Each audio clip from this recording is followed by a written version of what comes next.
I think that I speak for everyone when I say also that when something is out of sight, it's easier to reason with it. Meaning, if you did not see what was happening in Gaza today, if you didn't have the imagery of it, but you knew the facts on the ground, then maybe it wouldn't be as paralyzing, right? Maybe it wouldn't be as paralyzing. You'd be able to be a little bit more rational, you'd be able to maybe analyze the facts, look at the political winds, see the light at the end of the tunnel. But when you're looking at it, fear, anger, rage, despair, all of those things can sit in.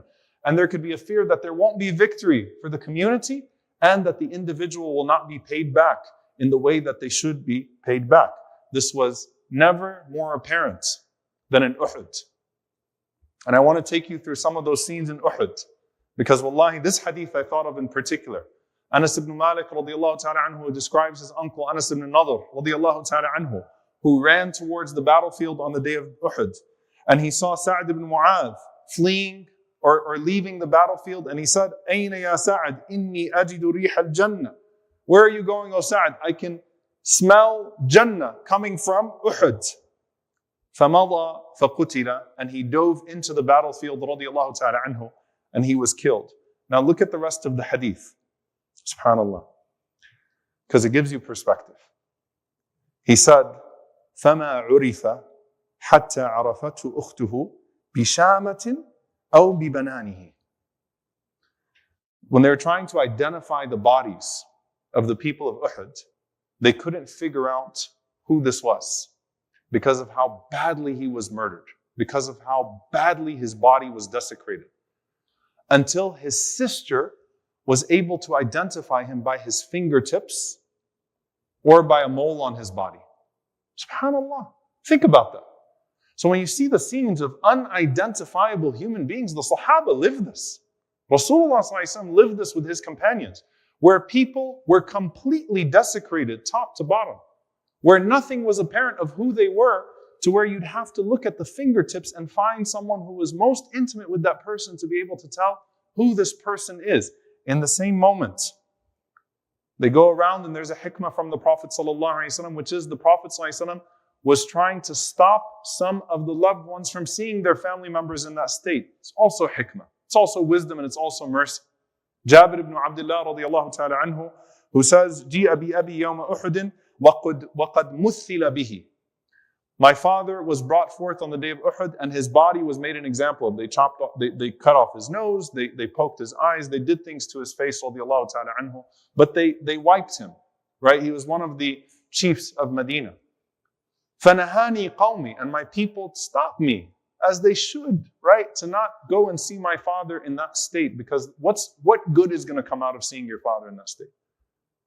And he said, but at that point, when he was eventually seen, that there was this loud voice that came out.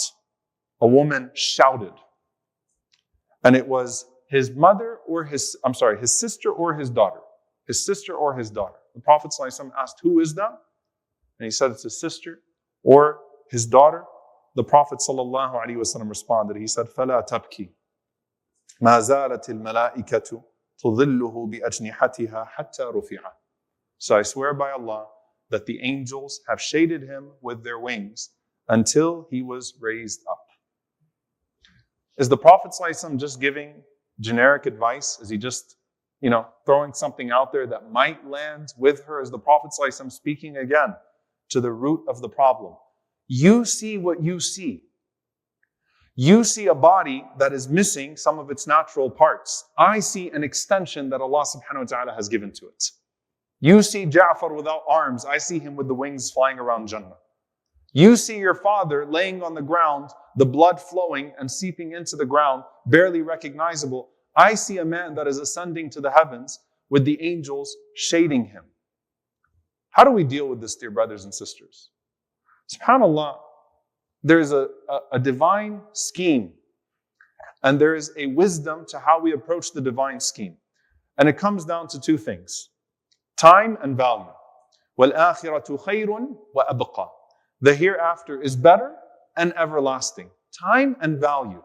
وَلَأَجْرُ الْآخِرَةِ. And the reward of the hereafter is better and longer lasting. Meaning anytime we are struck with a situation like this, if we're struck with a pain in this world, We remember that it is a limited time and that the reward from Allah subhanahu wa ta'ala will be greater than the pain that was felt here.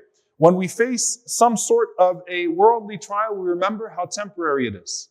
When the body is devastated, we remember that the soul will go on and that what happens to the body is limited, whereas what the soul is rewarded with is greater.